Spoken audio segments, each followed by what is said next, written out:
right, so Carter's here. So I've been hearing the backlash and the you hating and you wish you could be at that point, and she's doing it for the community. She's not doing anything for the community. They are going in. Dash is a 42-year-old woman that is encouraging black women of all ages, especially if you look good enough. What do you mean? What does he mean? Get on his platform. Hold on. What do you mean, especially if they look good enough? What does that mean? No matter how you look, the message of inspiration to do your thing was made. He say, if you look good enough. Well, let's hear this again. I'm here for it though. It's all the commentary. Really done anything in any video. I'm here for the commentary. It is so much pouring out. You know, you want to talk about your life, and that's what I'm doing. And I'm understanding how that's getting people views and how that's building yourself an audience, right? But you have to actually speak on these things. I've not seen GoDash, right? And I'm speaking to you now, right? I've not seen you. All right, so Carter's here. So I've been hearing the backlash and the you hate and you wish you could be at that point. What did somebody say? He was hating because she's doing it for the community. She's not doing anything for the community.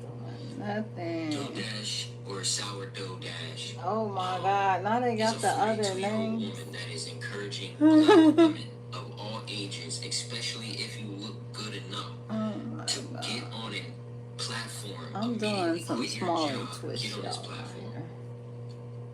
She hasn't really done anything in any video. She hasn't came up with any type of idea, concept. I get it. You know, you want to talk about your life, and that's what I'm doing, and I'm understanding how that's getting people views and how that's building yourself an audience, right? But you have to actually speak on these things. Are you a bot or a real person? You're just putting up. Right, and I'm speaking to you now, right? I've not seen you.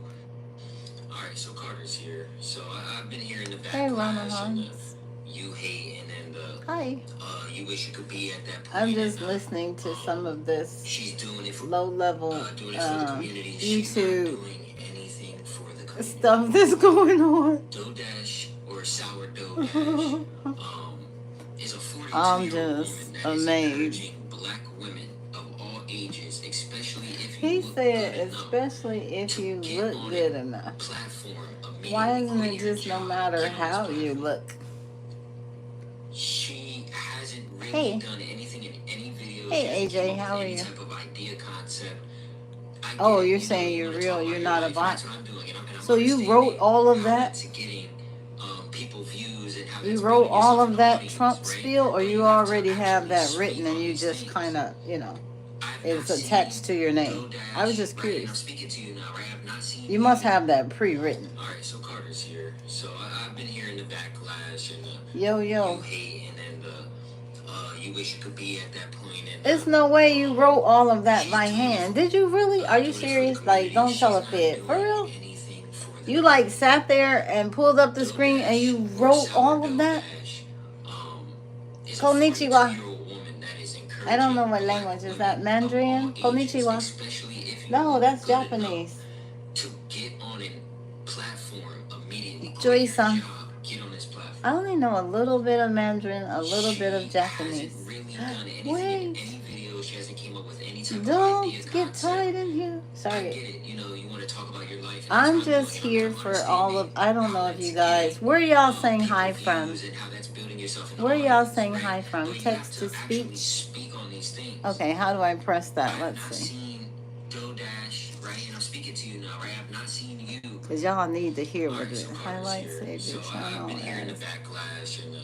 You hate and you wish you could be at that point. And I don't know how to press so that it translates what it's saying.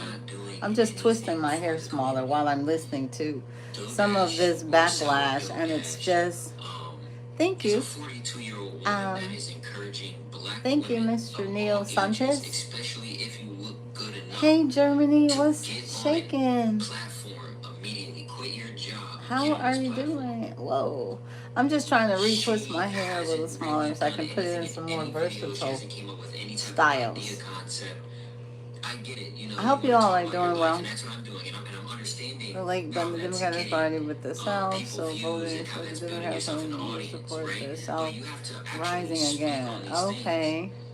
Well, you I've can not have your seen opinion there. DoorDash, I don't right? I'm know if speaking it to you now, means right? all I've not of seen that. you. All right, so Really? You Carlos, know, that's so pretty deep. I've been hearing the That's backlash. pretty deep. You believe You it's gonna hate go and that far? you wish you could The be at that South point, will and rise again like that? she's That's doing it for pretty deep. the community. She's not That's doing pretty anything deep. for the community. Yes, I know. It's too early DoorDash for all or of that. sourdough I'm just dash trying to have fun with this and is a 42-year-old understand woman that is all encouraging of this black women of all backlash ages, that's while especially I'm if you twisting up my want hair. to I know, just thought I'd say, to get on a platform immediately. I just thought I'd Quit say, your job, get on this platform. hello. She hasn't really. Hello to you guys while I'm doing this as well because I'm just amazed at what has transpired. And you guys in Germany probably aren't really keeping up with it. I don't know if you are or not.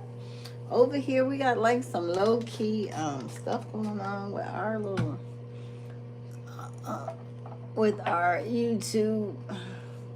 I put coconut oil on my hair. I little coconut oil. Coconuts. It likes coconut.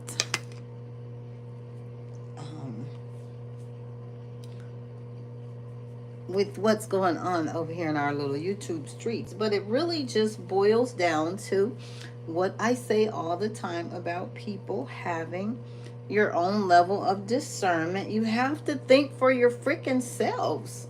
Anything that seems too good, you have to question it. Make sure you're listening correctly. Make sure you're understanding correctly. That's what I say, because that's crazy. That's crazy. They can't. In my head is popping, don't hate the player, hate the game. If people fall victim to some things, you can't blame everybody else when you're not listening or using your common sense. You have to use your common sense. You gotta use your common sense. This is crazy. They best bashing. DoorDash is becoming an instant YouTube sensation. She's becoming what everyone wants to be on YouTube. So DoorDash, if you're not familiar, she's a YouTuber who has everybody got something to say, right? I'm just cracking up. It is funny to me. Instant YouTube sensation. She's becoming what? It is funny. And this is TV, you done effed up, man. You done effed up. DoorDash sending warning shots, man. She's sending warning shots to you, bro. This is what she had to say. Oh.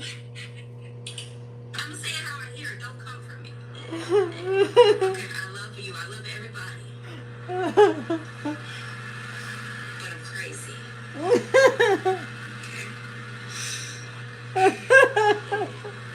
She say oh, I didn't see that. She say I'm crazy.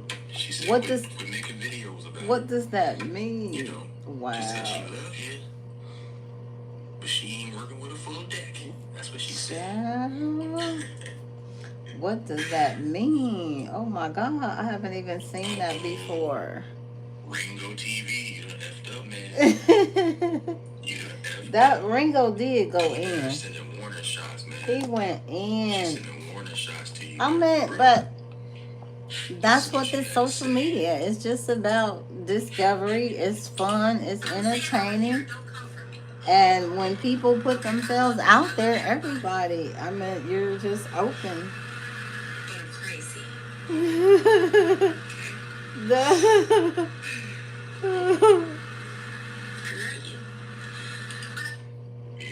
Ooh. She said, quit making videos about it. You know, she said she loved you. Wow. But she ain't working with a full deck. That's what she said. Oh my God.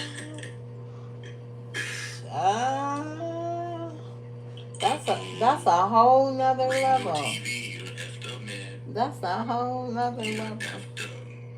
DoorDash sending warning shots, That man. is a whole She sending warning shots to you, better, bro. nother. This is what she had to say. I'm saying how I hear it. Don't come for me.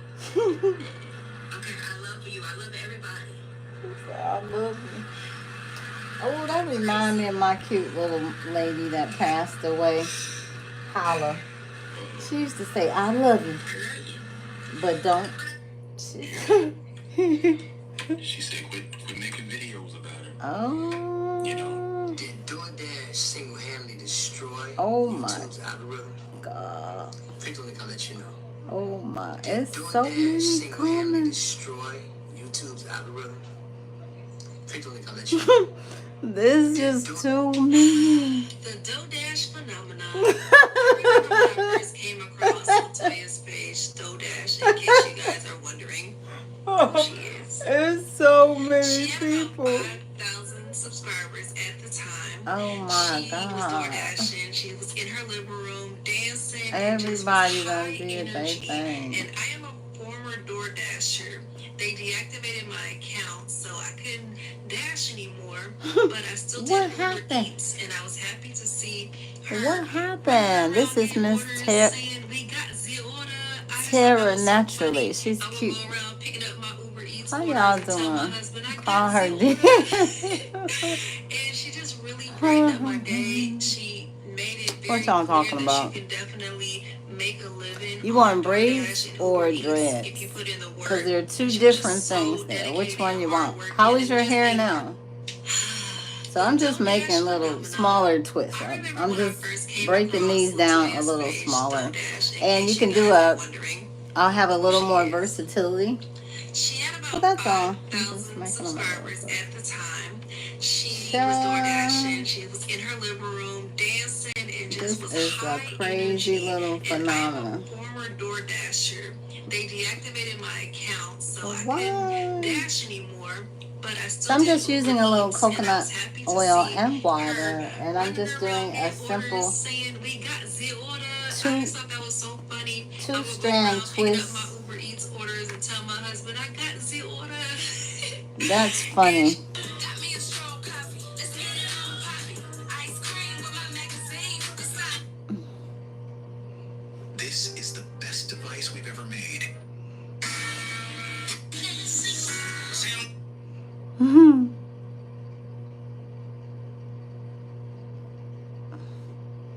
Awesome. That stuff has been cracking me up.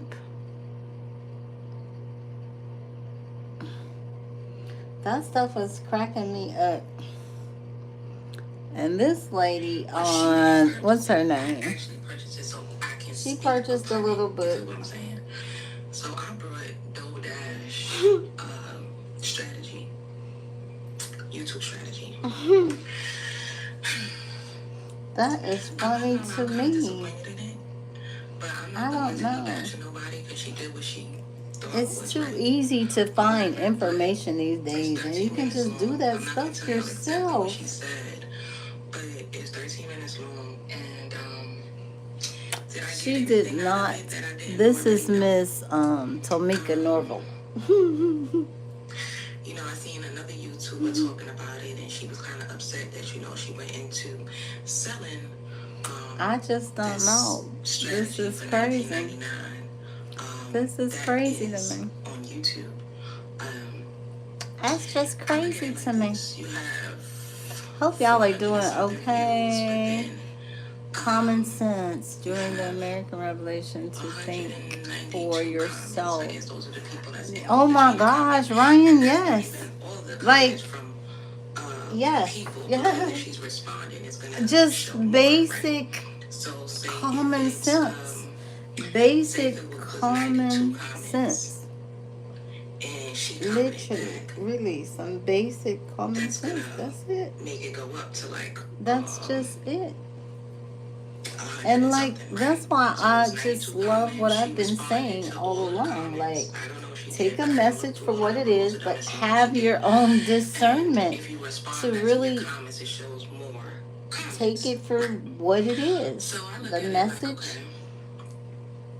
okay, If the rest isn't making sense, it don't make sense. I remember a couple of days ago, I had asked ChatGPT what are the strategies that I can use. And what did you find, Miss Tamika? I mean, I'm on TikTok, on YouTube. What did she find out? It to me. Some of the strategies that. And you can. It's so many places to find information, let alone Chat GPT, regular Google, YouTube, regular YouTube. Everything you want to know on how to do is here on YouTube. You can just Google it. Regular Google or YouTube search. And you can find a video on it. And then that'll lead you to another video on it. And that'll lead you to another video on it. And that'll lead you to another video on it. Oh my God. And then that'll lead you to another version of that video on it. And then another version and another version.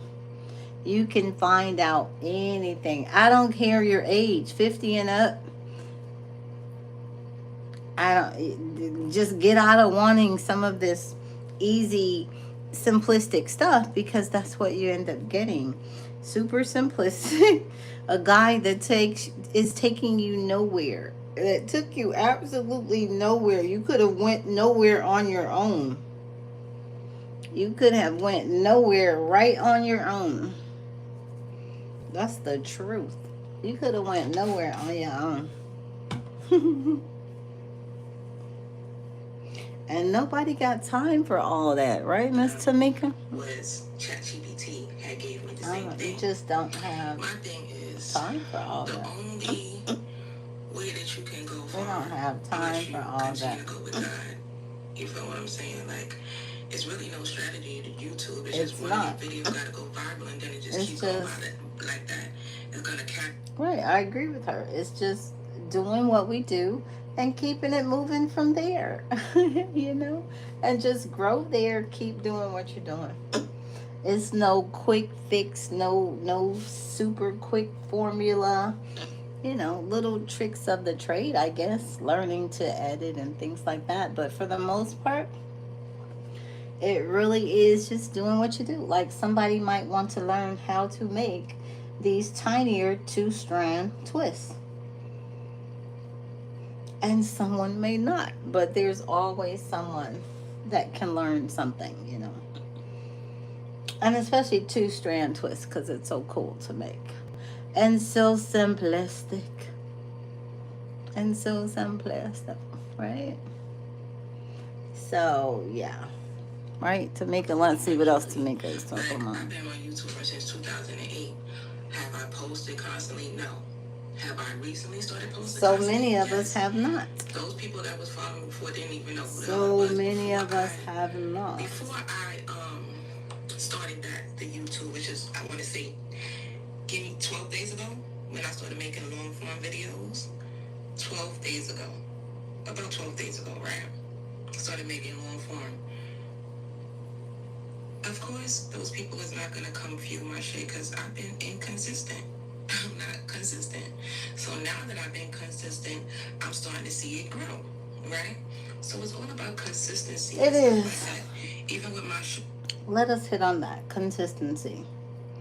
That's a very real topic and a real thing. Yeah, consistency, because you can attract people with your energy, with your knowledge, with, you know, all of that you pour into this, and they start to draw on that and like seeing your energy, and you're staying consistent is a good thing, you know. And that's what it does, because it just still, it's an outreach, it's an outpouring of you on a consistent fashion, you know. I joke with myself sometimes, like, if people were with you 24/7 like a JTV, oh my God, that would be wild, crazy. But that's what it is, just really staying consistent. And feeding the energy with positive, with the influx of your positivity. Right? That's what I believe. Right, Miss Tamika? But Let's see what I know else she's that I talking needed about. to post my shorts every day. So within 6 days, I received 1,000 subscribers from posting my shorts. Which I should talk about that, right? Okay, so she said she got 1,000 subscribers in 6 days from posting her shorts. She started out with, I don't know, 100 something or something like that, or 200, and she went up and got 1,000. That's pretty fast. That's still phenomenal and fast. And she's saying from her shorts. Because she became more consistent and people started seeing her that maybe liked her in the past or whatever.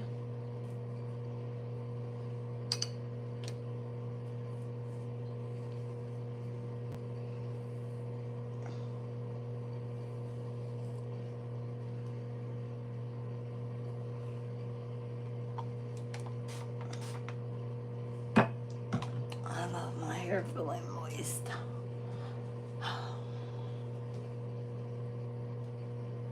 The reason that I don't put my hair in these smaller twists, because when it comes to taking them down, I don't have as much patience as I used to. And that's the only reason I don't. I love the look of them and the versatility as far as being able to do more styles. But I don't like the work from them. And I can see why people pay other people to do it. All right, let's see what else Miss Tamika's saying. I received So 1,000 subscribers, and mind you, before I started saying like, all right, it's time to crunch time, it's time to get them 1,000 subscribers, I had about 200 and something subscribers. okay, so she had 2008 to now, within the last belt. Okay, so from 2008 to 2024. So she initially started, and that's what we're saying. Everybody started somewhere back then. I started in 2018. She was 10 years prior to that. So we all, it's so funny, had this phenomenon. Everything was new back then, and we all started doing something else, the other platforms and things like that, you know. So many of us, shoot, 2008, oh, that is, yeah, another 10 years prior to me. Amazing. So amazing. I need this done by morning. All right, let's see what else Tamika said. Oh no, not last 4 days. I'm lying. I had 300 and something, 200 and something subscribers before I started posting hard with my shorts. I'm gonna go back to the months and see it, whatever, and let you guys know. But, and I'm gonna show it right here. But that would just show you, like, consistency is the key. It is. So I started posting my shorts. We've heard that before. You like Candace Owen? You do? For real? Are you kidding? Is that like a... You like Candace Owen? Is that a meme being funny, or you really like Candace Owen? I know they joke about her sometimes. Do you really like her, or are you being funny? You're from the Netherlands? Wow. And we can't understand how such a huge country can't come up with...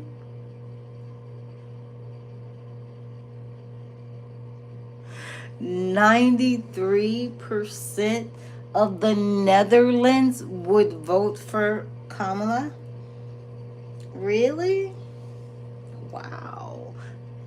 That's interesting. 93% of the Netherlands? Really? That is very interesting.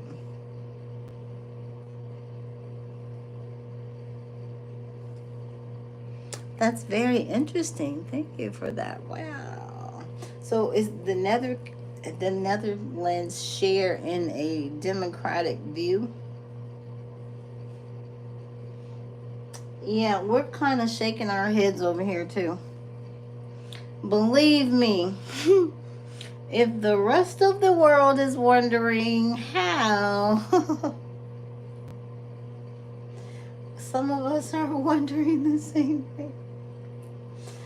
Yeah, it's interesting. This is very interesting, an interesting electoral year for us over here. Very interesting.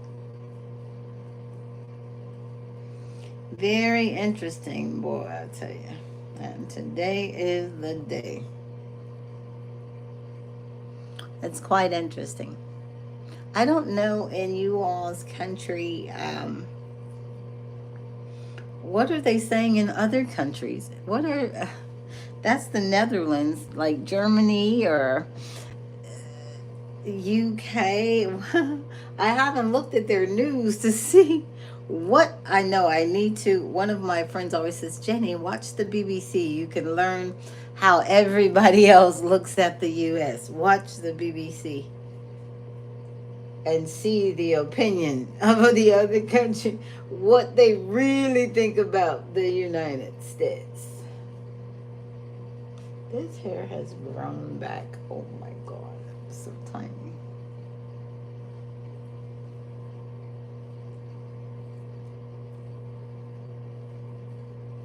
I should not be making these little tiny twists. All right, Miss Tamika, what else you got to say? Because I had stopped because I had got nervous. I didn't know what to do. I'm like, okay, I got 1,000 subscribers. Now what do I do next? Do I tell these people all my business? Do I tell them? Holy Mindset TV. Is that your name for real? Can you talk in Spanish, please, so I can understand? ¿No entiendes inglés nada o un poco? ¿No entiendes nada? Respondar a mi pregunta, por favor. Porque yo pienso tú es el chiste. I think you're playing.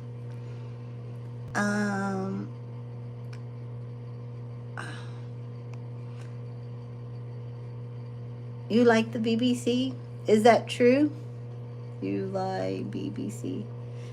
Is that true though? Is that what my friend said, to find out one, what's going on in the other places of the world, but to find out how the other places are looking at the United States? Watch the BBC News. She says, I don't watch the American news anymore. And she lives here in California. She says, I only watch the BBC because I get a real view of what's going on. Do anybody feel like that?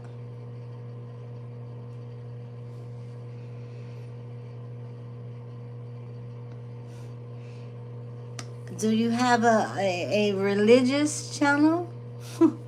Holy Mindset? Is it a church channel? Is it a church channel? Or like, this part of my hair had broke off. That's why it's so short.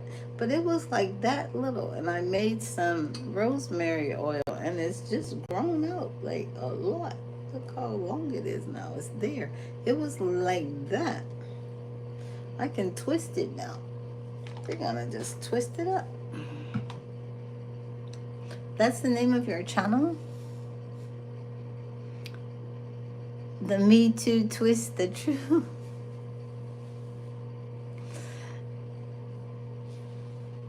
Sebastian Mosqueda. Is that your real name? Mosqueda? Like a mosquito? Is it like a mosquito? Twist the truth, yeah. Twist and tell the truth for real. Holy Mindset. It's a channel about positivity, renewing the mind, and building with God. Oh, well, that's a very nice channel. Pero no habla inglés, porque tú escribes perfectamente. Tú escribes perfectamente. That's really good. If it's about positivity, renewing the mind, and building up with God, that's beautiful, because all of those things come together to do exactly that, doesn't it? positivity, renewing the mind, all builds more favor with God. And then you're blessed to be able to like really, really get God's messages. It's crazy. It's for real. Yeah. Those all come together. Okay, I will. I will. I'll look it out. As a matter of fact, let me check it out right now and see if you playing. See if you playing.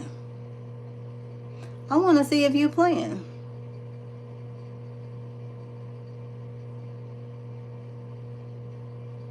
Holy Mindset TV.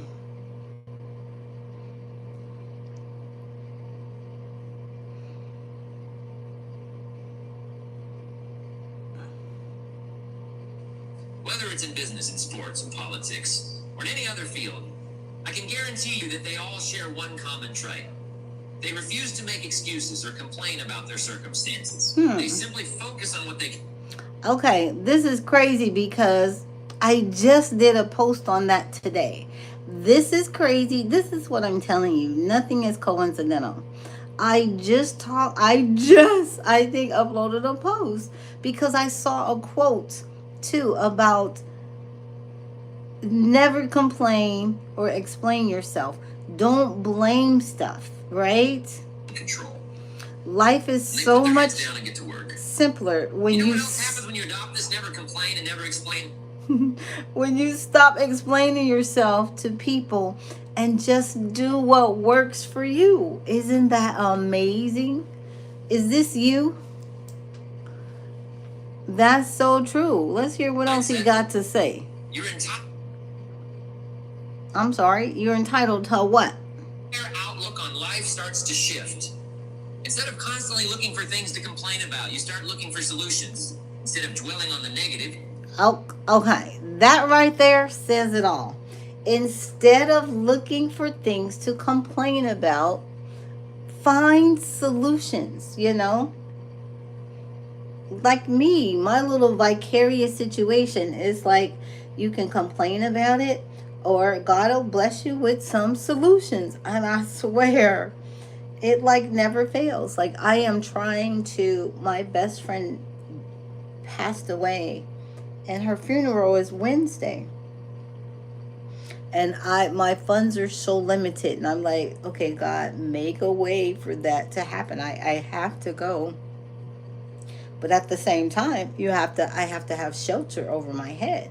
And my family is like, well, you don't have to go. You just want to go. You got to use your money for what's important right now. But yet that's important for me too. So I said, okay, God, between now and this was yesterday, today, you're going to make a way. But then I was like, it just dawned on me because the airline tickets are higher. Look for a train. I was like, oh yeah. Look up another train, another route that might be, find something that might be under $100 because I have to go. I cannot not go.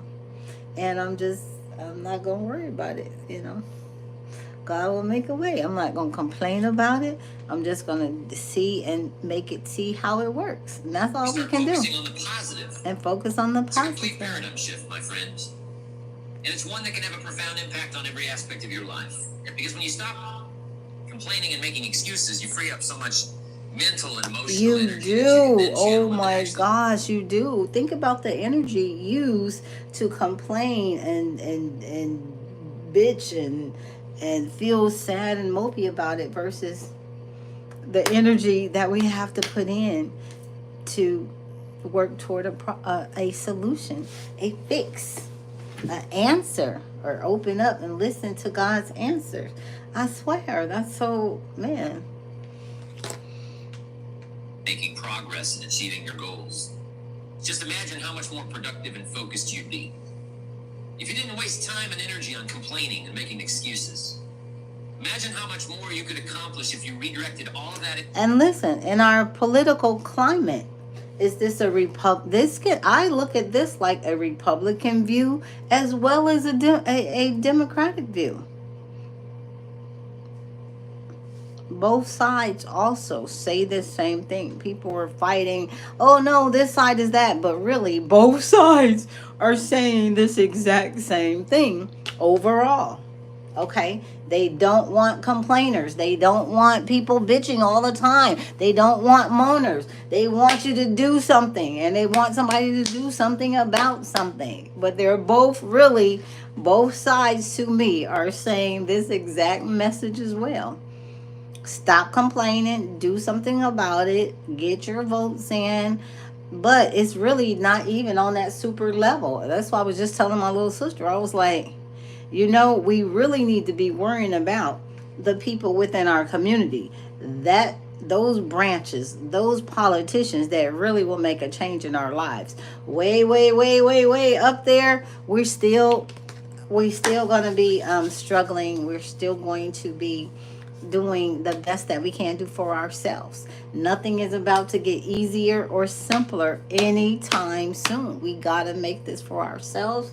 Believe in yourselves. Believe in how God helps those help themselves. Listen, open your ears so you can hear what He's telling you. Your discernment, your common sense, and your discernment, you're going to be all right. It's going to be okay. So I like that. I like that. What else we got on here? Yeah, really renewing your mind. Renewing your mind. Rethinking about what's good, what's acceptable, what's God's telling you. Okay, Mr. Mindset there. I like that. Pretty awesome. Awesome. Yeah. He will make a way out of no way. Even when it seems bleak, it can still seem bleak. And a way will come. It will. It will. Yeah.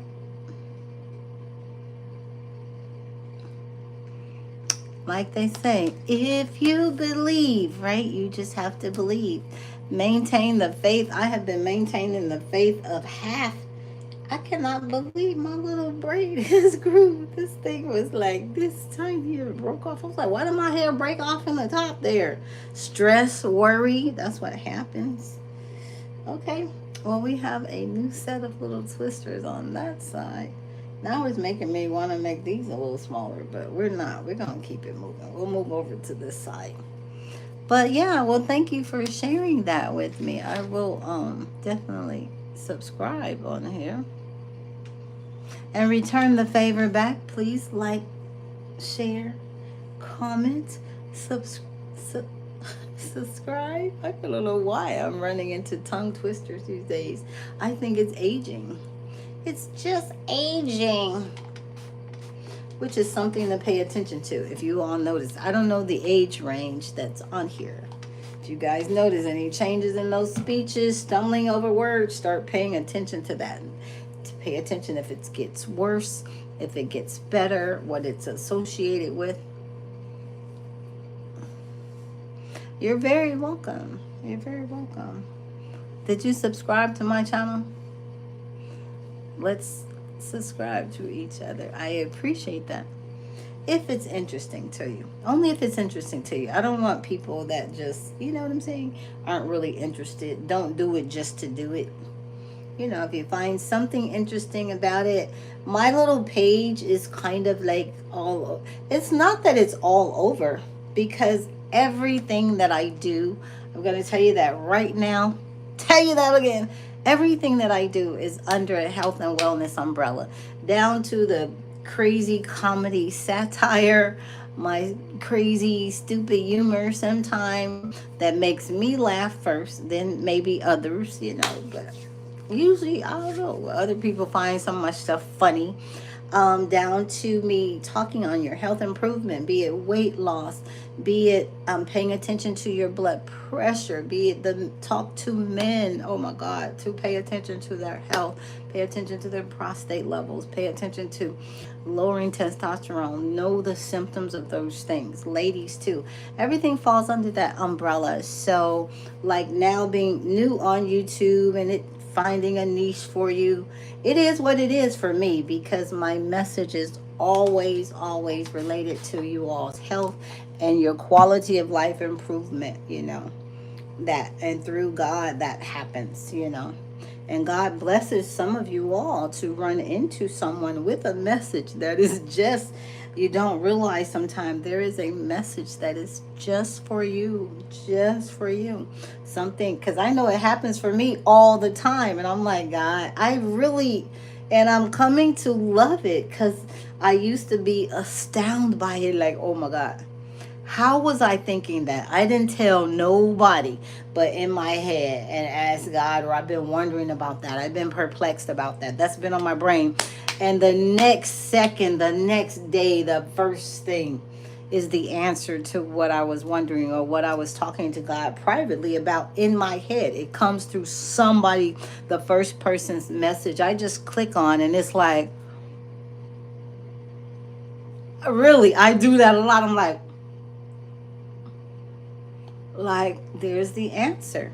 And I, although they're talking to somebody out there in la la land, I'm like, they're talking directly to me. I say, God, thank you. That ain't nothing but you answering that question, manifesting it through somebody's voice.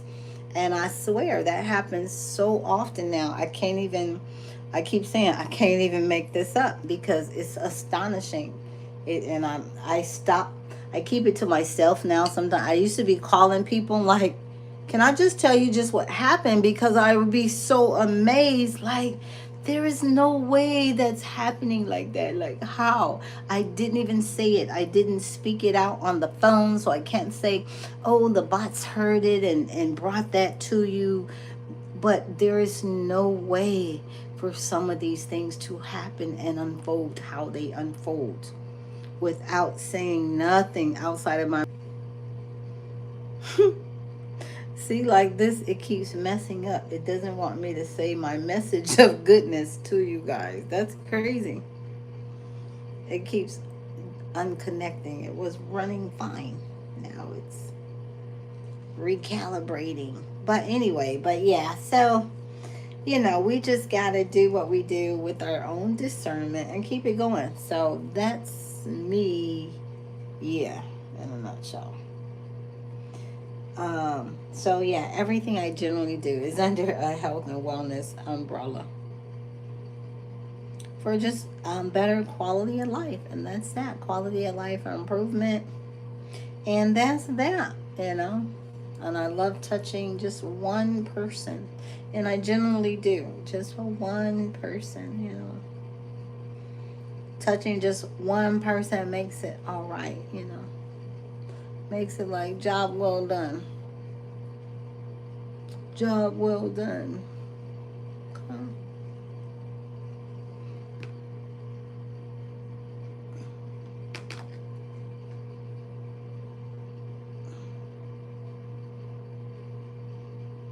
Where was I at with Miss Tamika here? What were you saying, Miss Tamika? When I know, do I tell them how I learned certain things? Like, I was just trying to figure out, because like I was telling you before, I didn't have a niche. I don't have a niche. Like, I just do. So, but there's a lot of things that I know, like how I got my first home with 1 year's worth of taxes. When you get a home, you have to have 2 years of taxes. I can tell y'all the insight on that because a lot of people don't know they should get a home on 1 year taxes. You know what I'm saying? Like things like that.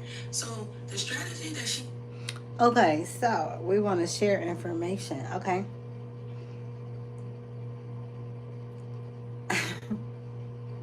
Okay, I just had something happen to me, and it's truly, truly, I once again, God jumping on in there and having me at a place where he's like, I told you I got this. I keep feeling like he keep elbowing me like, I told you I got this.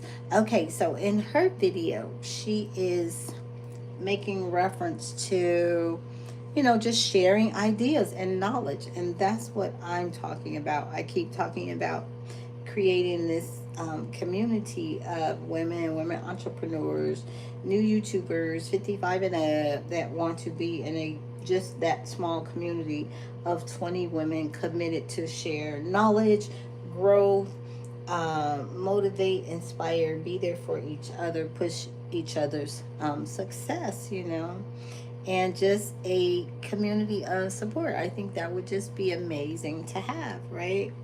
And I mean, because there's so many situations out here in life. There's so many things going on.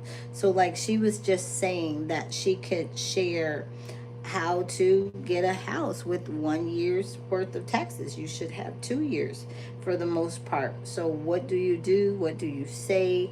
How do you approach that? And that's knowledge, like I say, and it's just sharing knowledge, real life knowledge that helps and that works, right?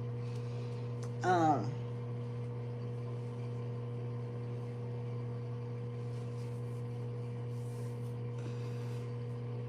okay, wait, I'm sorry. What did I miss? Drowsy. I'm stuck on fighting that out with y'all. Okay, good night. Thank you. Drowsy. All right. And I saw, oh, well, thank you so much, Lance Vernon. Thank you so much for subscribing. I really, really appreciate that. So it should go up by one. I appreciate that so very, very much. Um, God is the Alpha and Omega. Does that answer your question? um, why are you in the closet? Oh my God. It's always the fun ones that stop through. If you can reach one. And that's what I always say every day. If I reach one person, if one person improves their health with some water, one person adds on, something good, a collagen in their diet and just help with their quality of life.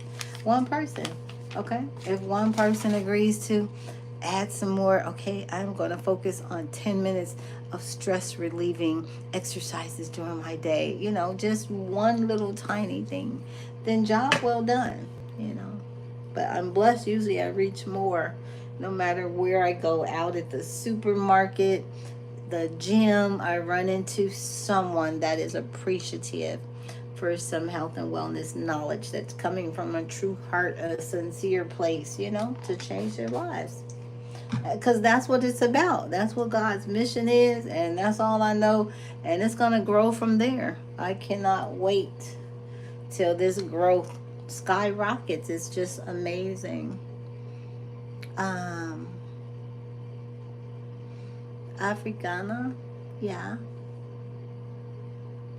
What are you, Vincat? Thank you. What are you, Vincat? Bye bye. Thank you very much. Have a good night. Thanks for stopping in. But that's what it's all about, helping and sharing knowledge.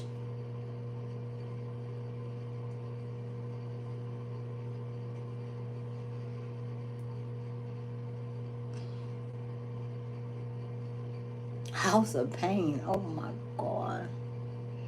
House of Pain? Really? Do you? No, I'm not even going to ask. But that's what it's about. Sharing knowledge, not pain. The House of Pain. Wasn't that a movie? I don't know. Was that a movie before?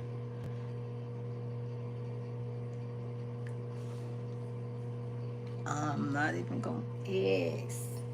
But I appreciate, yeah, you guys.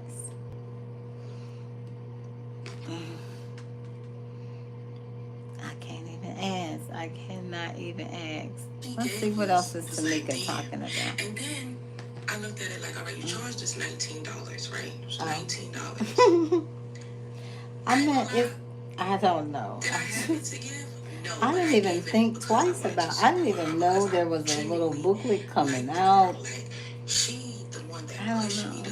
to do what I'm doing now. So it was like, all right, let me support her. I'm thinking it was gonna be like. Y'all have to use y'all brain. I don't know. People have to use their discernment and go. I don't know. Like I said, I'm not bashing her. She do what it do. But now that I look, she has a store. You have $38 for a t-shirt, $50 for a sweater. We out here trying to get this YouTube. Ain't nobody trying to spend no $38 on a t-shirt. Because me personally, oh my God. She said she got $50 t-shirts. If I get that shit for $199, I'm just, so me paying $38 for a I'm t-shirt, just I'm like doing that so right now. surprised. I'm just, so it's funny to I just me. feel like It is funny to so me. Oh my God. that I felt like was All right. far-fetched as far as, giving people insight on, creating their videos or creating their banners. Y'all do not have to pay no damn body. You don't. You can Google anything. You can Google anything and find out how to make something on YouTube. Anything. You don't need a book. And if you're trying to open a channel on YouTube, it makes sense to just Google on YouTube how to do something. I don't understand that. You have to use your common sense. Don't be going to Fiverr and pay nobody to do no simple ass shit that you could do yourself. No, that's what I was talking about. Having a community where you can just share that knowledge. And that's what needs to be, a community where you can just share that knowledge for free, for the sake of sharing and helping somebody grow. When you help somebody else grow, you grow. There's that, yeah, they go hand in hand. It's like when you're learning and you're a student. How do you learn what you do? You have to practice it and you teach it to someone else and you share that knowledge and that's how you learn even more, become even more proficient at what you do. Sharing that knowledge. Yeah, that's funny. Oh my God, you're making these too little.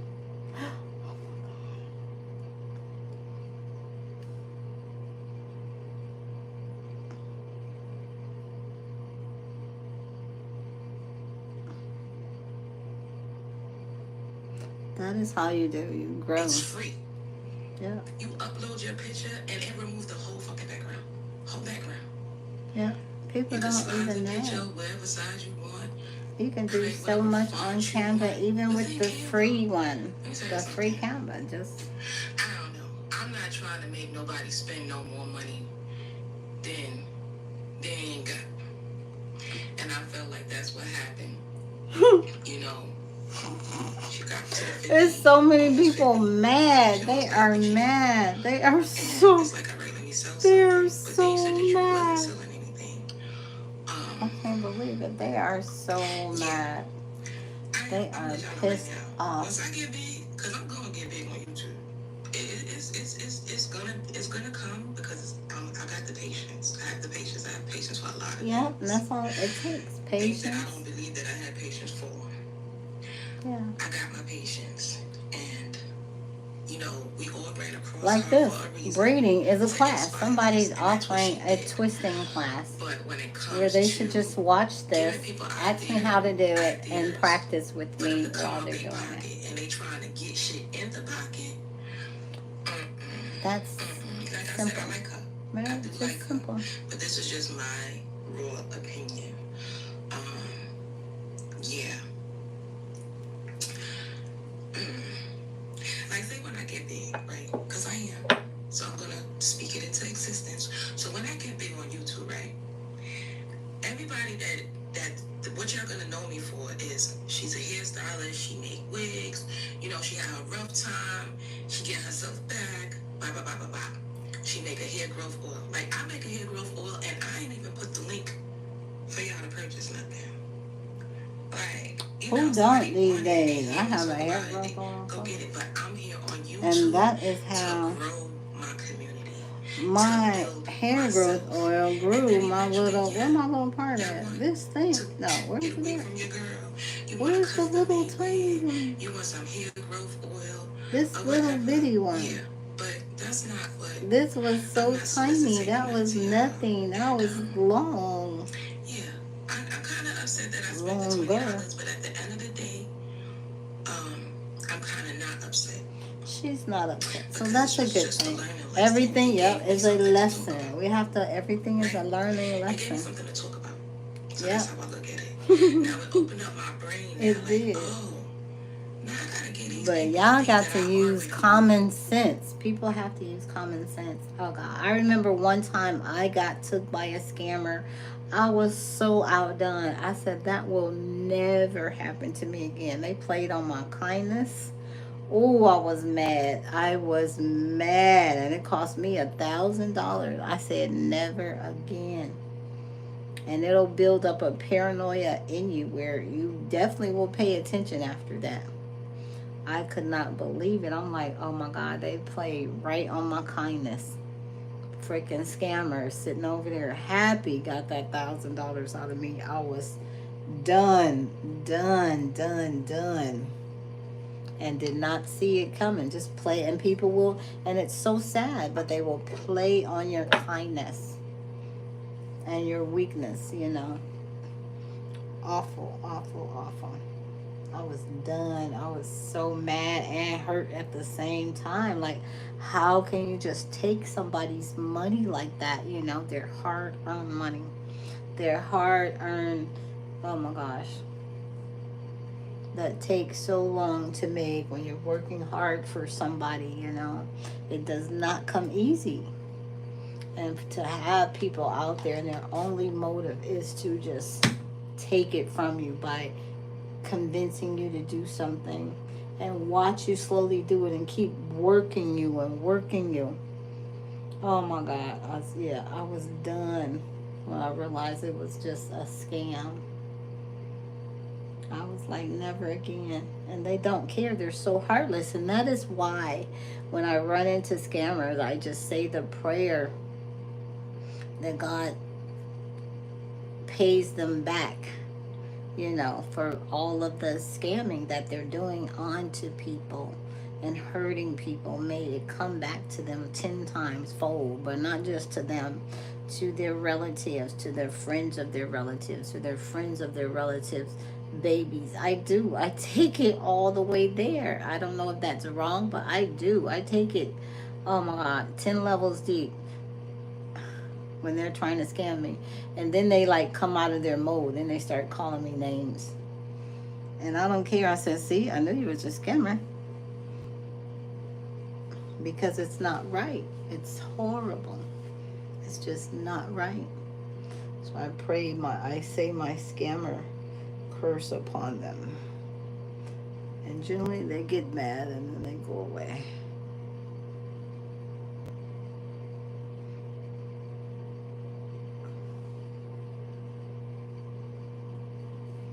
So yeah. Things that brought me through life. I might be in a little rut right now, but everything is timing. It's a time and season. For instance, I said to my friend the other day, I said, I was making so much money, but I wasn't at peace. Yeah. And now I'm not even making that. But I'm more at peace. Money I was making before. You cannot. Okay, I'm just. You know what I'm saying? I'm just gonna hit on everything she's hitting on.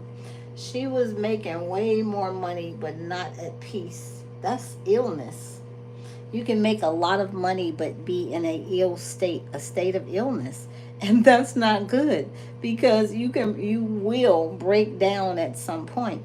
Then you can't even use all of that money you've just made. She said I was making way more money, but I was not at peace. And a lot of people are in that state. You're making money, you're doing well, but your job is so stressful. You don't like it. You're only doing it for the money. And even in my field, there are a lot of nurses out there like that. There are a lot of people going into the medical field. They don't like it. They're not people, meaning they don't have a true compassion for really helping and healing. It's horrible. They're only in it for the financial gain that comes with being in that high level job, high earning job. And they're horrible with people, horrible with patients. Talk to them crazy. Mm-mm. So you should be doing the type of job that makes you happy, that makes you smile, because then that's what's reflective, and that's what comes through your service to others. How often have you all gone in somewhere and you're like getting service, and it's like, why are they in this line of job? They should be doing something else. I definitely have ran into that a lot of times, and I have to try and hold my mouth to not say something, because I love and pride myself on trying to give just the best optimal customer service. And I know I may fall short from time to time, um, but for the most part, oh no, I'm on top of it because I know what I want back. And so it's so funny when it's even people in an industry, say even in the grocery stores, they should think about who they have at the checkout versus who they have in the back doing stock. Some people that they have in the front need to be in the back and not involved in checking out people. They don't have the patience for it. They don't want to do it. They should be in a more job, just working with items and not human beings like that. And I went and said that to somebody. I said, that young man, oh my God, I was in Publix. And if you all are on the side of the nation that has Publix, they pride themselves on their customer service. They're really, really big on their customer service. And it shows throughout all of their stores. Generally, when people go to Publix, you know what to expect. You know the type of service you're going to get. You know the look of the store. That same thing, right? Goes along. And it goes along with customer service. So this young man, his face was full of frowns. He didn't even say that nice public greeting. He was just mad. His energy was so negative, and it threw me off. I was like, oh, wow, you need to be in the back. And I end up asking him that. I'm like, why are you up here? He was like they make me come up there, and I'd rather be in the back. I say, it shows all over your face, your attitude. Oh my God, he was so, and I told the manager, I said, I'm not the first person that told her that about him, but I don't know why they don't change it. Make him happy and the customers, because I shouldn't run into a sour face up here. I'm not used to that. That's not the public's way. I don't like it. I like running into these smiles and friendly, positive energy at checkout. That threw me off. I said, he need to be in the back stocking cans or something, where he can talk to the cans and the pallets and the pickup machines, where he is happier. He don't like his personality and spirit and energy does not belong out here with people. You're forcing him to do something. He's stressed. So, that's a real thing.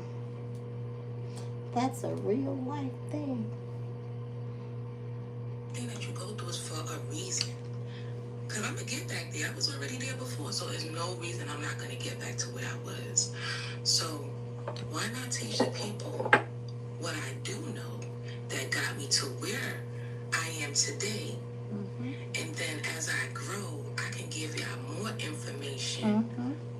That can take. That's what I want to do. Just be able to sit back and just give. So that's just my thing right there. Knowledge to help people grow and do stuff, especially nurses or those that's going into medicine.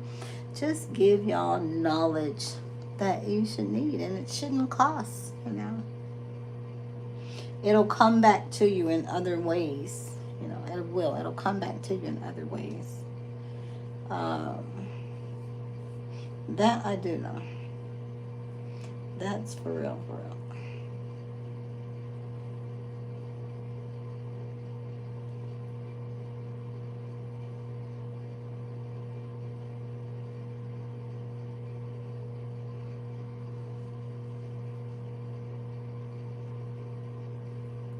That is for real, for real.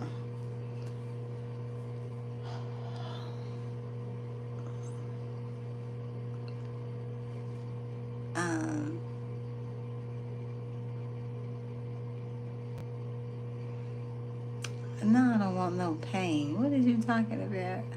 You're so excited for, did you vote already? No, it doesn't hurt. What is a DL? I can't give you a...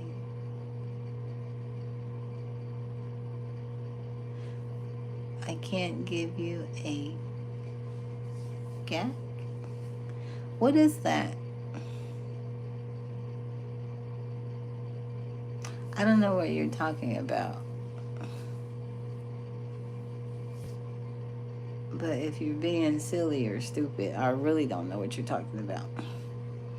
So we'll continue listening to her. I'm not knocking it. I just feel like the $19 was a stretch. Then it's the t-shirts and the hoodies and things of that sort. Like, yeah. You came from busting your ass.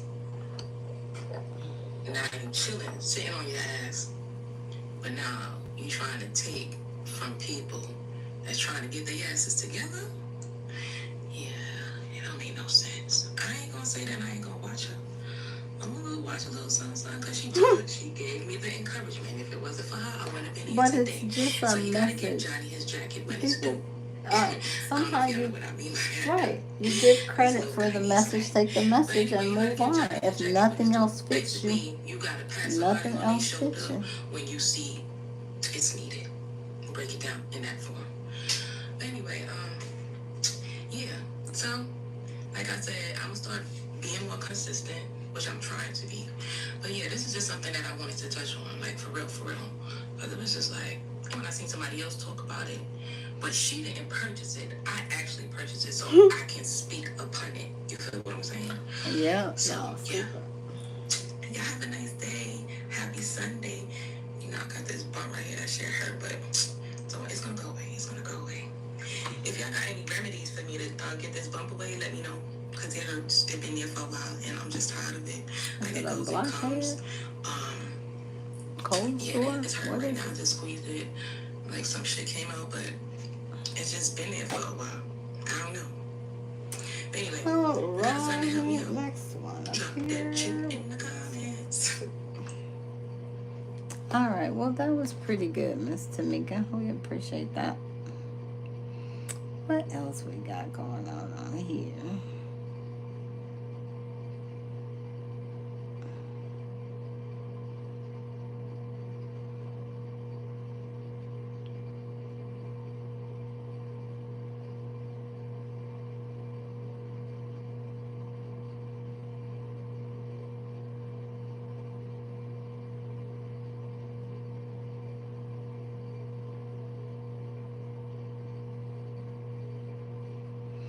Ain't nobody listening to that.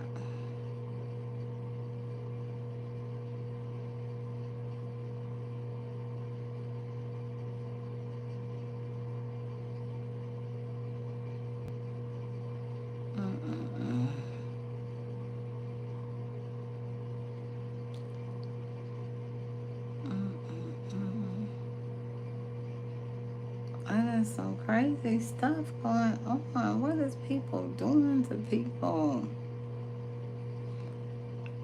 Oh, God.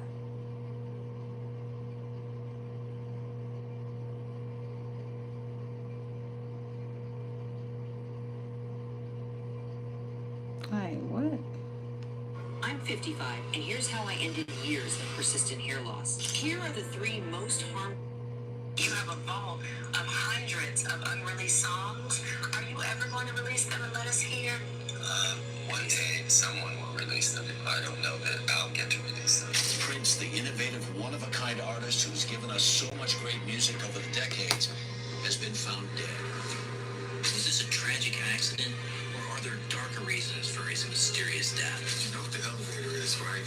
And I was like, no, what's the elevator? He said, well, the elevator is the devil. For me, it was like really haunting when I read that he was found in an elevator. It was a little odd for me too. I was like, huh? Williams was right all along. Elevator? Shocking In his unseen house? footage of Prince's of Deer has surfaced. Just gone and it's in pointing the straight at elevator? Jay-Z Was he and trying to Diddy. make it I understand outside? it this way. What the The heck? industry is canceling one black guy. I know what happens when they are going to elevate another. With Kat's warnings now impossible to ignore, it would be safe to say that Hollywood just got a whole lot darker. And this new evidence has people questioning everything we thought we knew. Diddy and Jay-Z are monsters. And the victim-making machine kept going on. And to think it isn't just Diddy who got roped into this mess this time. High best pal Jay-Z might be going down too. Could two of the biggest names in the industry really be involved in such a sinister plot? What were they hiding, and why is this footage just now coming to light? The truth is, Cat Williams knew a lot from the start, but only recently has he decided to open this plethora of secrets. I know so many things I shouldn't know, and they all know it. They all know it. According to Cat Williams' shocking interview on Club Shay Shay, Prince supposedly had damaging footage of both Jay-Z and Diddy that could have destroyed their careers. While nothing has been confirmed, many fans point to Prince's mysterious final days as evidence that someone wanted to silence him. And why would they think that? Just weeks before his death, Prince posted a cryptic message on social media that now seems like a chilling premonition.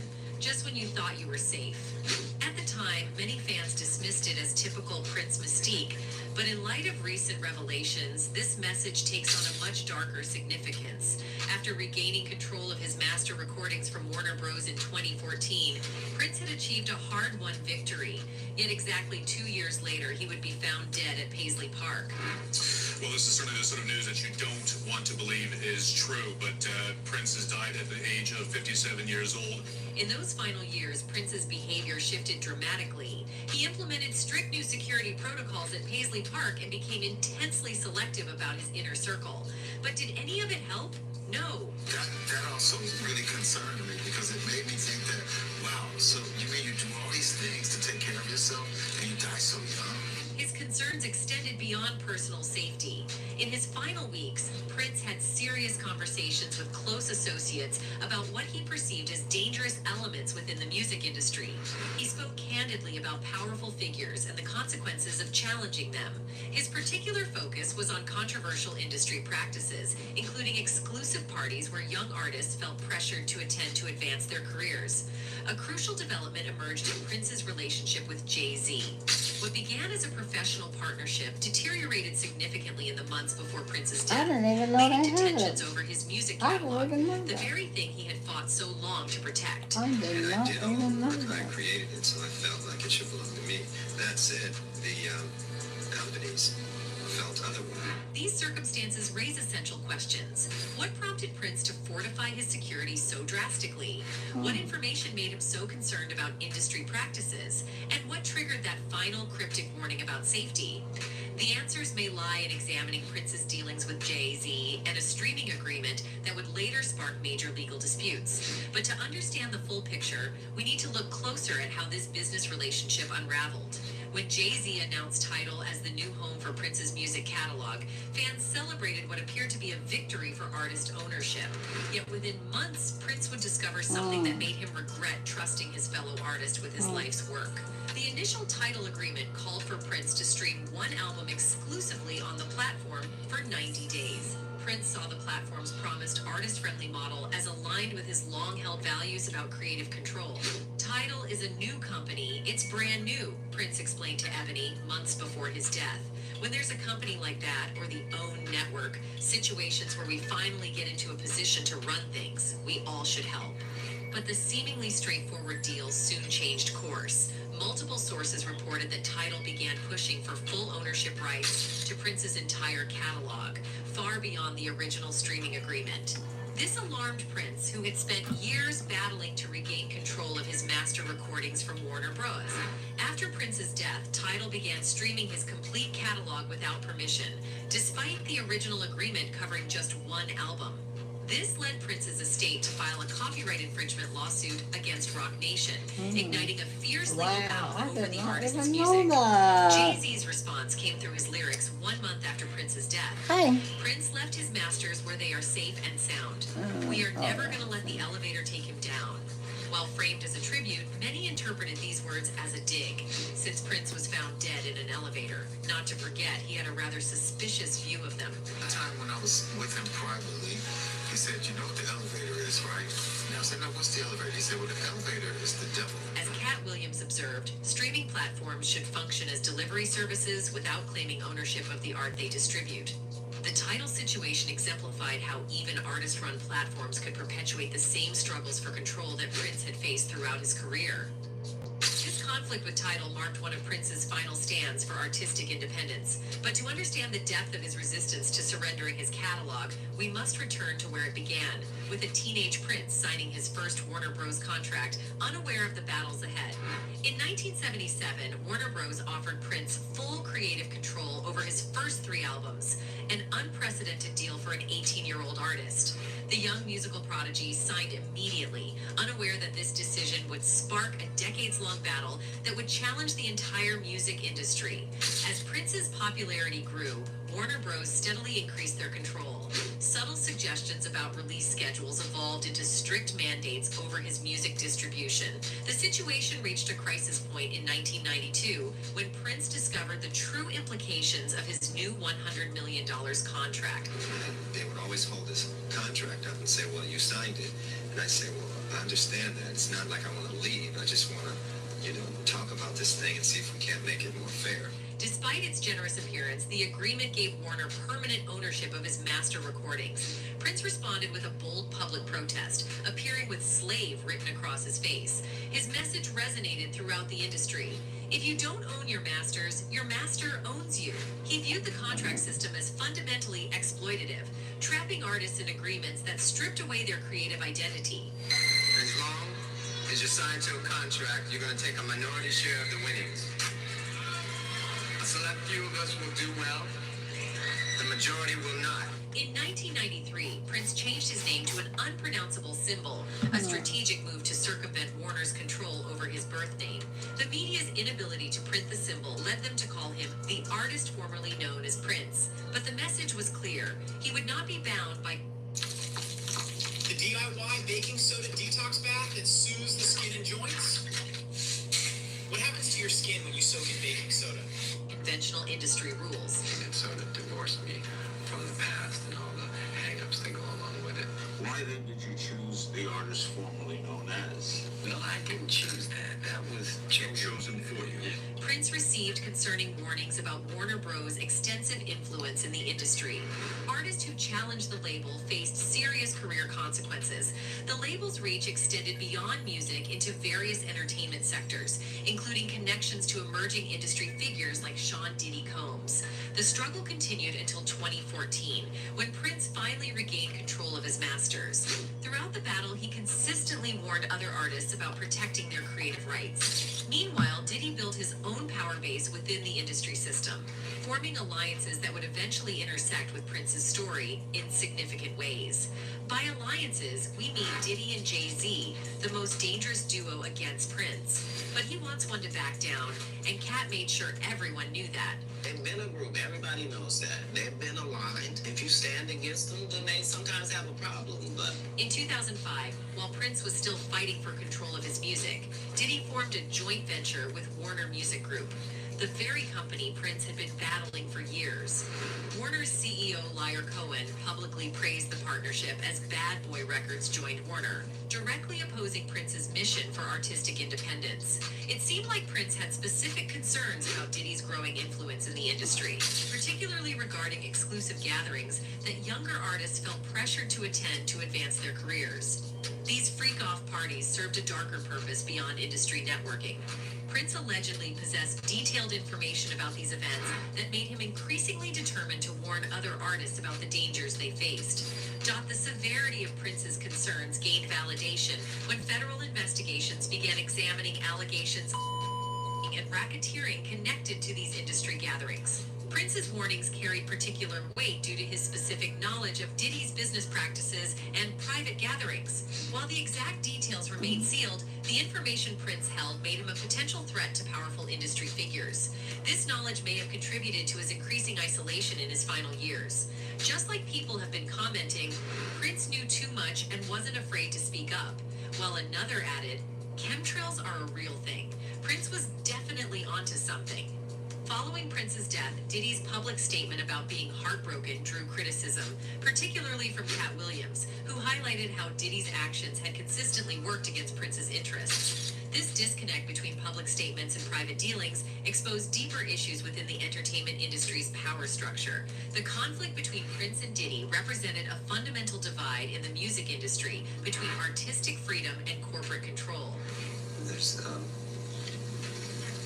disintegration going on that we really have to address. Prince's warnings about Diddy's business practices pointed to troubling aspects of the entertainment world, particularly regarding exclusive gatherings where young artists found themselves vulnerable. These private parties became central to understanding why Prince felt compelled to protect others from the industry's dangerous elements. So I think that we should address this as a community as to what it's doing to the culture. While the industry's elite hosted parties that preyed on young talent, Prince created exclusive gatherings called 3,121 that became a sanctuary for artists seeking to escape the darker side of fame. What happened behind those doors would expose a deep conflict within the music industry. The 3,121 parties provided safe spaces where creativity flourished without exploitation. These invite-only gatherings attracted artists seeking genuine connection and collaboration, far from the predatory atmosphere of typical industry events. Attendees focused purely on artistic expression and mutual support, sharing ideas freely without fear of manipulation. What did you do to your hair? Notorious freak-off parties, particularly those associated with Diddy, operated differently. At these events, young artists faced pressure to participate in illicit activities, with drugs and becoming common elements. We didn't know this before, but now we do, thanks to the recent allegations on Diddy that has brought concrete evidence to the public. The indictment alleges that Combs threatened and coerced victims to get them to participate in the freak-offs. Many felt their careers depended on attending these gatherings, creating a cycle of manipulation. By establishing 3,121 as an alternative to exploitation-filled industry parties, Prince challenged the established power structure. Cat Williams later suggested that Prince's creation of these safe spaces made him increasingly dangerous to certain industry figures as he directly threatened their system of control. As artists shared their experiences at 3,121 gatherings, a clearer picture emerged of the industry's darker practices. He was so good at that, man. So good at like taking a line that maybe people would say it and make it into something that That's an everybody interesting report associates with because him, you know. Prince's I never understanding of knew these some of that activities, combined with his information. influence and independence, positioned him as a potential threat to those who benefited from the existing system. Prince used his influence to warn other artists about certain industry gatherings, protecting younger talent from the exploitation he'd witnessed. His protective stance intensified pressure from industry powers, contributing to his growing isolation in his final days. The battle between these contrasting environments, Prince's artist-focused sanctuary versus the industry's exploitative gatherings, revealed fundamental tensions in the music industry.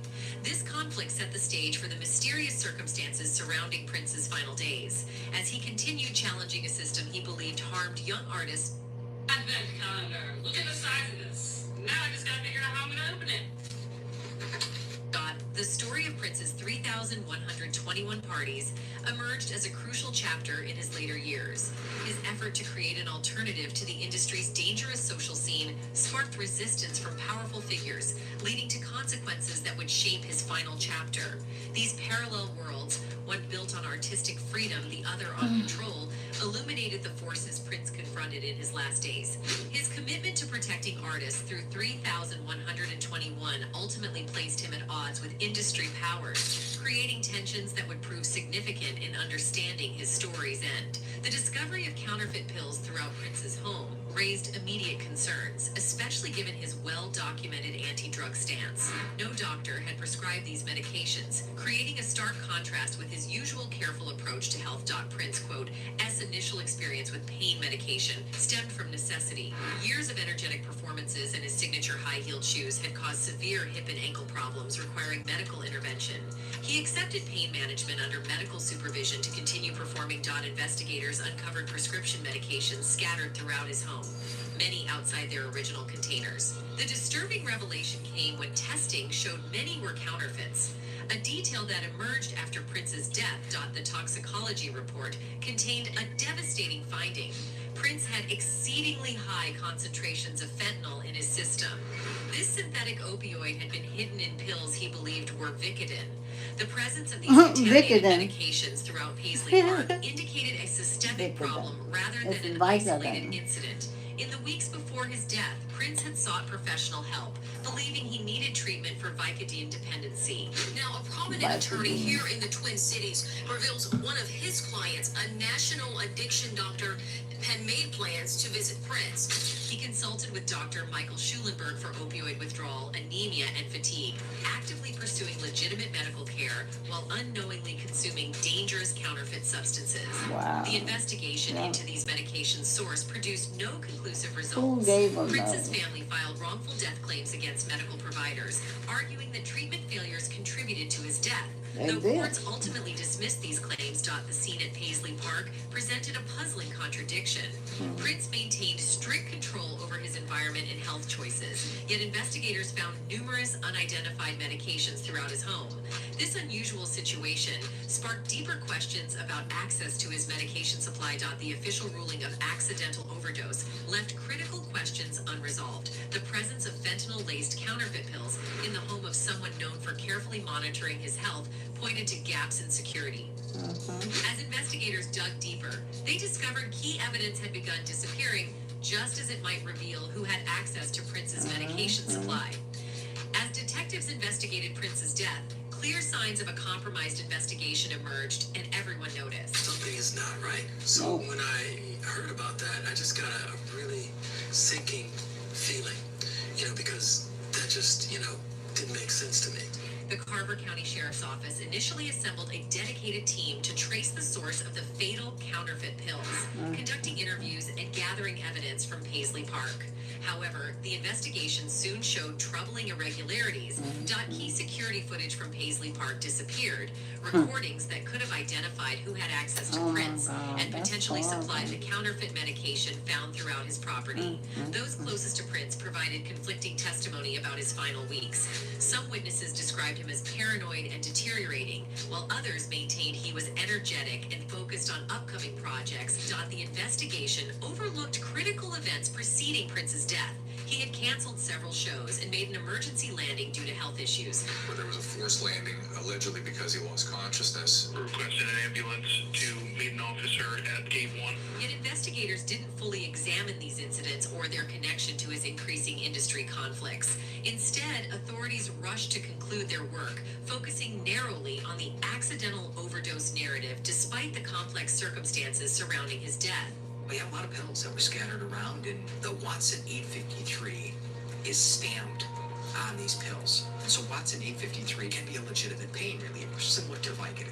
The Carver County attorney's statement claimed there was no reliable evidence showing how Prince obtained the fentanyl-laced counterfeit Vicodin. When his family pursued wrongful death claims seeking answers, these cases were dismissed without proper examination. This is a high-profile case for us, but life in the county continues to go on, and there are other cases we have going on, the attorney said at the time. The investigation systematically avoided questioning influential music industry figures, despite Prince's documented conflicts with powerful players and his efforts to expose corrupt practices. The flawed investigation of Prince's death marked the beginning of a pattern. When Michael Jackson warned they're going to K me months before his death, many dismissed it as paranoia. Told me over and over and over. When he first told me, Latoya, they're gonna I said, who, Michael? First I thought you were Michael Jackson. Nobody in their right mind would ever think of doing anything like this to you. Yet his words gained significance as other legendary artists met similar fates after confronting industry powers. Michael Jackson, Whitney Houston, and Prince died during periods of active resistance against major record labels and industry practices. Jackson challenged Sony Music executives and led protests while fighting for his catalog rights. I own half of Sony's publishing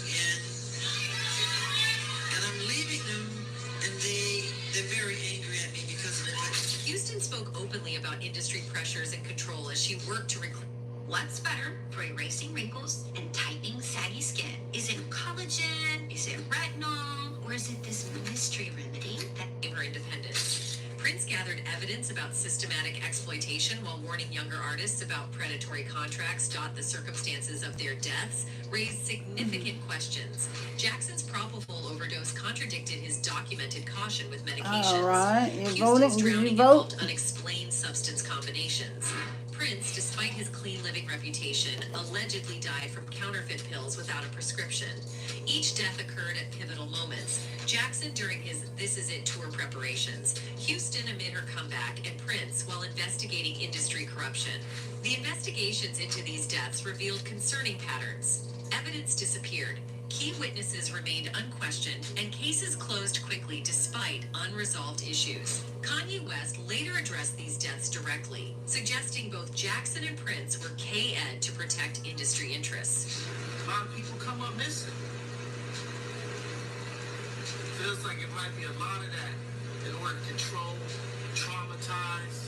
Cat Williams' statements about Prince's death highlighted a broader concern. Artists who challenge major record labels face serious risks. The timing of these deaths, combined with each artist's position of influence and access to damaging information about industry practices, suggests coordinated action rather than coincidence. Current artists and industry insiders continue uncovering new evidence about threats against those who question established practices. These revelations paint a troubling picture of systematic suppression, where speaking out carries increasingly serious consequences.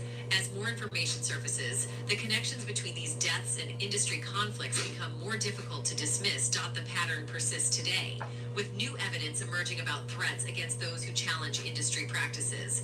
However, investigating these connections carries significant risks, creating a climate of fear that helps maintain industry control.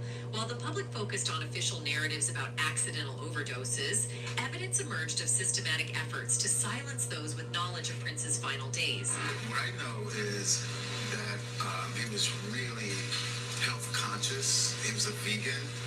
He didn't abuse alcohol. I didn't know him. People who attempted to speak up faced direct consequences, from professional setbacks to personal threats. Investigations into Prince's death encountered specific roadblocks. Key witnesses became uncooperative or altered their testimonies when questioned about the counterfeit pills that led to his death. Law enforcement's inability to trace the source of these medications suggests deliberate interference with the investigation. Media coverage reinforced a singular narrative by emphasizing the accidental overdose while overlooking crucial inconsistencies.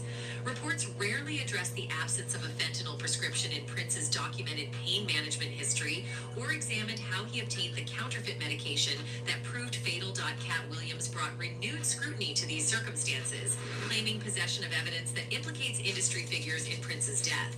His statement about Big D deviants catching hell in 2024 inches points to potential revelations about powerful individuals' involvement. The legal proceedings surrounding Prince's estate and Rock Nation reflect these broader patterns of obstruction.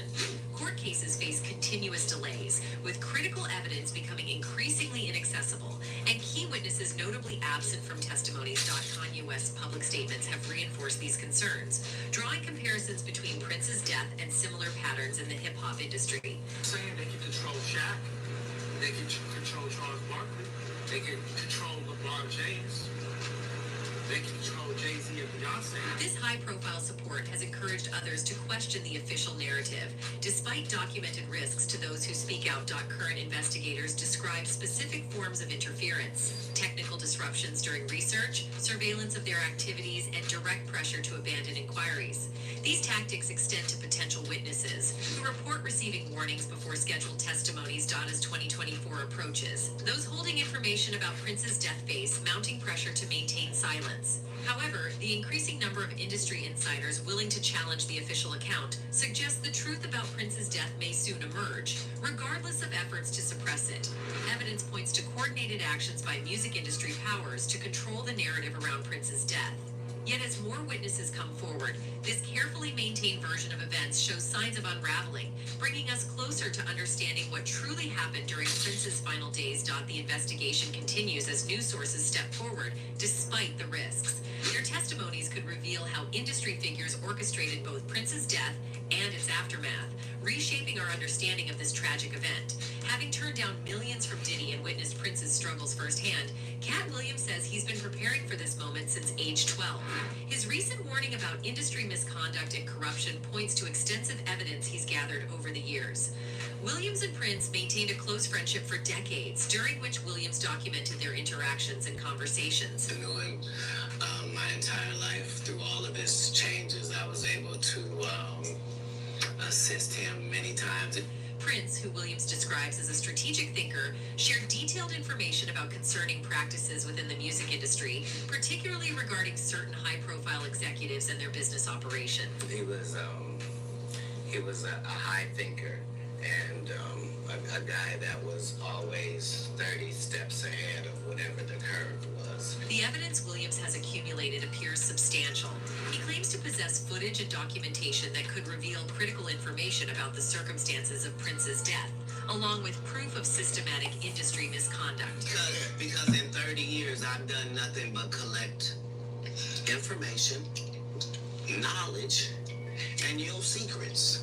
This evidence, according to Williams, demonstrates criminal activities that powerful figures have worked to suppress. As Williams faces increasing pressure, he's continued to speak out, particularly about Diddy's controversial parties and business practices. He's publicly acknowledged refusing significant financial offers from Diddy.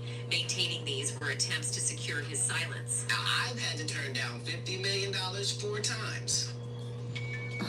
4 times, just to protect my integrity and that hole I was telling you about. Williams suggests his revelations could trigger broader industry exposure, especially as legal pressures mount on certain executives. The evidence he's gathered reportedly documents patterns of behavior leading up to Prince's final days, including Prince's expressed concerns about his safety to close associates. To protect this information, Williams has established comprehensive security protocols with multiple copies stored in secure locations. This approach ensures the evidence remains protected regardless of circumstances, reflecting the serious nature of his claims about industry practices and Prince's death. The evidence Williams holds points to deeper issues within the music industry's power structure, suggesting artists who challenge established systems face severe consequences. His documented proof appears to connect Prince's death to broader industry practices, indicating why certain powerful figures might have sought to silence him.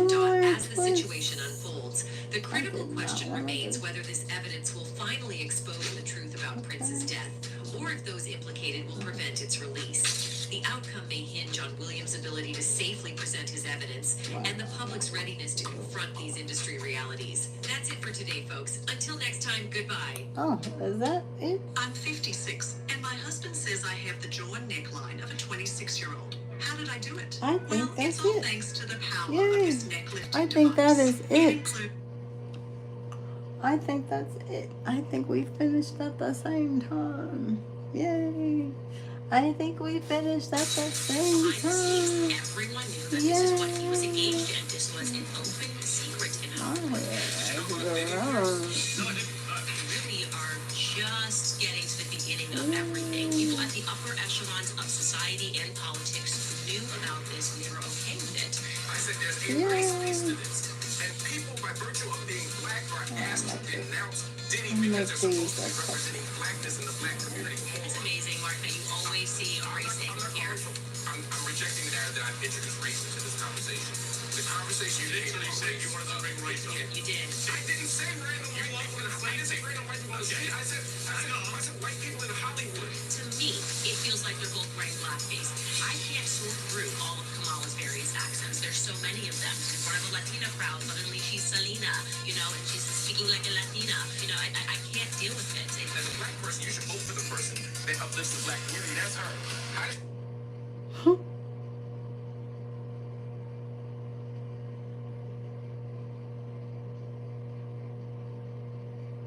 Oh my God. I am Ralph Carter.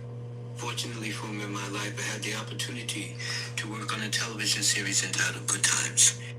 It's been 50 years since Ralph Carter became an overnight God. star on the sitcom Wow. Good Times. But a He lot has looks like changed an since old then. man. Ralph has grown, experienced life beyond my the spotlight, God. and earned a significant amount of money along the way. Now, you might be curious, where is he living today? Is he tucked away in a sprawling mansion? And what about those lingering rumors? Is there any truth to the speculation about his personal life, including the question of whether he was really gay? Today, we'll dive into the life, philosophy, and current whereabouts of one of the most iconic figures from the golden era of black television. From winning prestigious awards to eventually hosting his own award show, Ralph's journey has been remarkable. And as we revisit the beloved character of Michael Evans, we'll uncover just how much of that character was a reflection of the Boy real is Ralph a Garner. white racist Was it word. just acting? Or was he giving us a glimpse of his true self? They used to Let's say find that, out. Mama, boy Ralph is a Garner white may have appeared racist like a word. natural-born talent on screen, but Mama. his success was the result of years of training and dedication. Starting his career on Broadway at just 9 years old, Ralph was no stranger to the spotlight even before television audiences got to know him.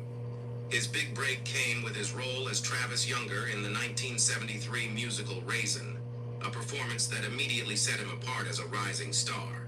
His portrayal of Younger earned him the prestigious Drama Desk Award for Most Promising Performer, an early hint of the success that was yet to come. By the time Ralph was 12, he had already collected a Theatre World Award and a Tony nomination for Best Featured Actor in a Musical, feats that many seasoned actors only dream of achieving. He was celebrated not just for his acting talent, but for the way he captured the raw emotional depth required for roles far beyond his years. But Ralph's talents weren't confined to the stage. In his preteen years, he recorded songs like Young and in Love, showcasing a voice that was as angelic as it was unique. Really? His music career was brief but Never impressive, knew all with of singles that about climbing to the little top Michael 10 and Evans. 12 spots on the Billboard charts. He even performed on Soul Train, where his charm and vocal talent captivated live audiences. Still, it wasn't his music career that solidified his place in entertainment history. What people remember most is his role as Michael Evans, the baby-faced, strong-willed revolutionary in Good Times. Michael was more than just a comedic character. He was a symbol of the burgeoning political consciousness of Black America in the 1970s. With his sharp wit and serious views on racial injustice, Michael became an icon for a generation. Ralph brought Michael to life with such sincerity and depth that it's hard to imagine anyone else playing the role. I think that's After good Ralph enough. Garner's breakout success in Raisin and the accolades that followed, he caught the attention of none other than Norman Lear, the legendary producer behind some of the most iconic television shows of the 1970s, renowned for hits like Sanford and Son and Maude. Here's an interesting tidbit. Good Times, the iconic TV series Ralph would come to star in, was actually a spin-off from Maude. The show centered on Florida Evans, Maude's housekeeper, and was designed to explore the real-life struggles faced by Black families and how they navigated them. When Lear saw the opportunity, he wasted no time in casting Ralph as Michael Evans, the youngest member of the Evans family. Initially, Ralph struggled to find his place within the ensemble. The lingering shadow of his father's past seemed to haunt him, making it difficult for him to mesh with the I rest did of the not cast. know this little history However, on John there. Amos, who played James Evans, stepped in and worked his magic. It wasn't long before Ralph found his rhythm and began to fit seamlessly into Hi his there, role hope as you're the doing youngest well. son. I've just been on here while I was twisting up my hair so I can do it. Have a little more versatility with it there.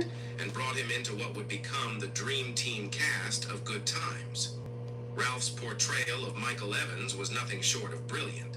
As a cheeky and outspoken young boy, he delivered his lines with a blend of humor and earnestness that captivated audiences. His character's almost radical views on racial inequality If this and the was disparity only, between Black and white communities often led to tense moments, particularly with James Evans Sr. Yet, Ralph's portrayal of Michael remained consistently compelling. Oh, twist them up on a little rod. That's what if they could twist them up on a little rod. They could be really cute. They could be cute. Twist them up on a rod if I could get them to stay. Skillfully balancing family care with a call for social justice. Watching Good Times felt like observing the daily lives of a real Black family grappling with challenges while finding joy in their unity. Ralph's performance was a standout, vividly bringing to life the nuances of his character. Awesome. With a touch of humor and a dash of sincerity, Michael Evans became a beloved figure on television. As Ralph quipped, "Hey, do I have to sleep in the middle? I'm liable to get stabbed to death with JJ's bony elbow," showcasing the blend of wit and warmth that defined his role. Interestingly, Ralph Carter's political views on black discrimination mirrored those of his character Michael Evans, also known as the militant on Good Times. Michael's character was known for is around $1 million, a figure that reflects his active days in the industry. This value may have fluctuated since he shifted his focus from performing to championing the careers of other actors. Despite these changes, Ralph's dedication to helping others navigate the performing arts remains unwavering. Ralph often reflects on his experiences in the industry, speaking highly of the legends he encountered and their contributions to the black community. However, despite this initial happiness, Ralph and Lisa's marriage lasted only 5 years before they parted ways. Shortly after the separation, Ralph found love again with River York, a divorcee he married in 1994. Together, they had 3 children, a son named Phoenix. Wait a minute, who the he met? Ralph Carter found time for romance and met his future wife, Lisa Parks, at a Christmas party in 1982. Lisa, the sister of Ralph's close friend, Larry Parks, and Ralph quickly became a couple. They married in February 1987, following their engagement in July of the previous year. Just a year after their marriage, Lisa gave birth to 2 sons, Michael Carter in 1988 and James Carter in 1989. The names of Ralph's children were a nostalgic nod to his iconic role I in Good did not Times, know that. reflecting his pride in his work with I legendary did not actors. know that. However, despite this initial happiness, Ralph and Lisa's marriage lasted only 5 years before they parted ways. Shortly after the separation, Ralph found love again with River York, a divorcee he married in 1994. Together, they had 3 children, a son named That is so interesting. I did not raised in know the all diverse of and that. inclusive environment of Broadway. He interacted with a wide range of people and became a strong advocate for equality and representation. His commitment to these values reflects his genuine character and contributions to the arts. Yet, despite his achievements and integrity, it seems that some people found it easier to focus on unfounded rumors rather than appreciating his true accomplishments and character. Ralph Carter has made a notable return to the theater world, but his role has shifted from performing to a more behind-the-scenes capacity. Now primarily focused on engaging with award processes and securing funding for theater productions across the country, Ralph serves as the vice president of the Odelco Awards. While the Awesome. I would have never known that.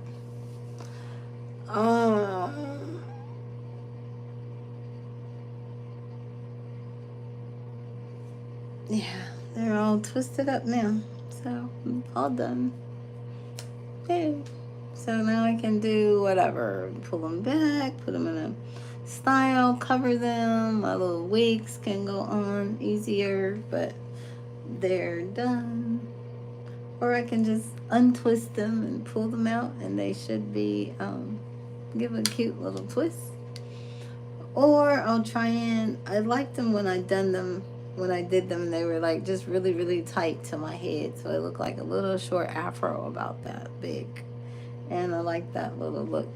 I don't know what most of these will just get pulled up, or I'll just connect them like some connections and then do something fluffy on the top. But yeah, it'll just be like that. All right, well, thank you guys. Yes, get your votes in. Okay, get your votes in. Don't forget to hit the subscribe button while y'all hanging out. All right. let's get ready and shut this Alamo down. Thank you all for hanging out with me while I did my hair. If you got that hair lesson, I appreciate you. Very, very good.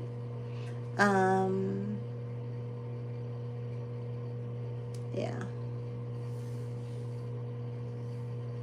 I don't know what Tulsi is. I don't know what that is. What? I'm not sure what kind of face that is.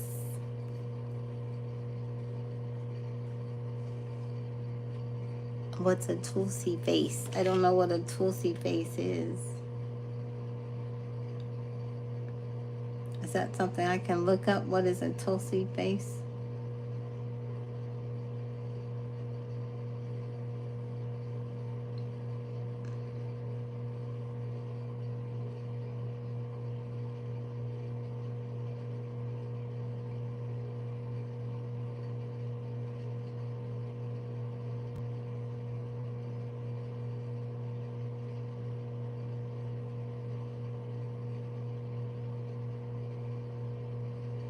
Oh, she's a candidate.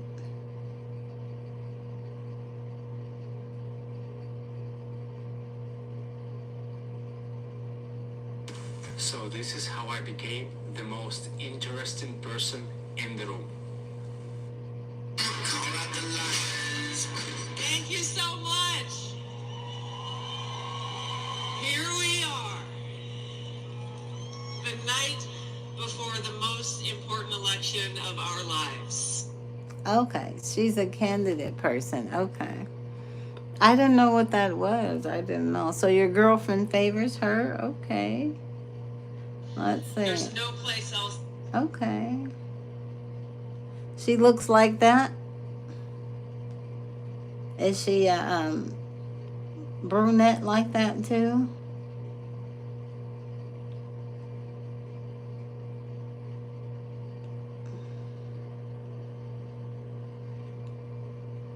Interesting. Okay, I didn't know what that was. I didn't know what her face was. Okay. Well, she's cute. You got a cutie pie then, I guess. You have a cutie pie if that's who she looks like.